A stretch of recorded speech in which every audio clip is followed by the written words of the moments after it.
Au cours de son message à la nation prononcé à l'aube de l'année 2026, le président de la République, maréchal Mohamed Idriss Déby Itno, a placé la santé publique au cœur de ses priorités.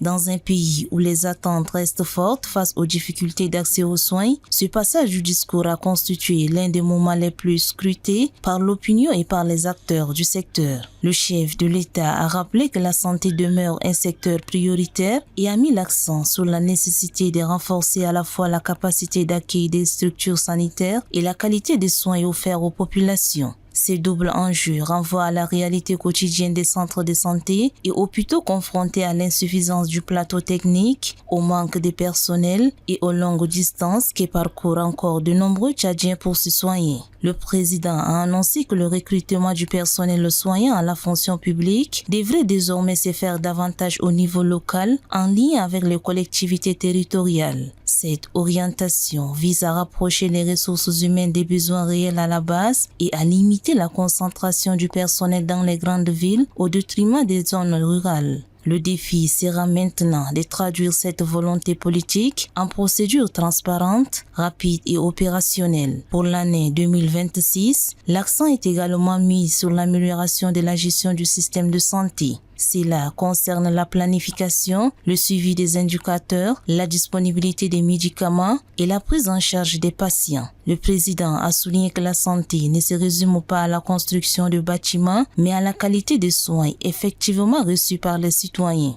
Ce rappel interpelle les responsables hospitaliers, les agences d'approvisionnement, les directions sanitaires et l'ensemble des acteurs impliqués dans la chaîne de soins. Le discours ouvre ainsi des perspectives mais pose aussi des exigences. L'année 2026 apparaît comme une période d'évaluation concrète des engagements pris. Les collectivités locales sont appelées à jouer un rôle plus actif, les professionnels de santé à renforcer l'éthique et la qualité du service et les gestionnaires publics à améliorer la gouvernance des structures. La population, de son côté, attend des changements perceptibles, des centres mieux approvisionnés, des délais de prise en charge réduits, un accueil respectueux et des soins efficaces. Ce passage du discours présidentiel sonne comme un appel à la responsabilité partagée. Il invite à dépasser les annonces pour passer à des résultats mesurables sur le terrain. Le secteur de la santé se trouve ainsi placé devant un devoir d'exemplarité pour 2026. Les prochains mois diront si les engagements se traduiront en action durable et si le système de santé tchadien pourra répondre davantage aux attentes des citoyens.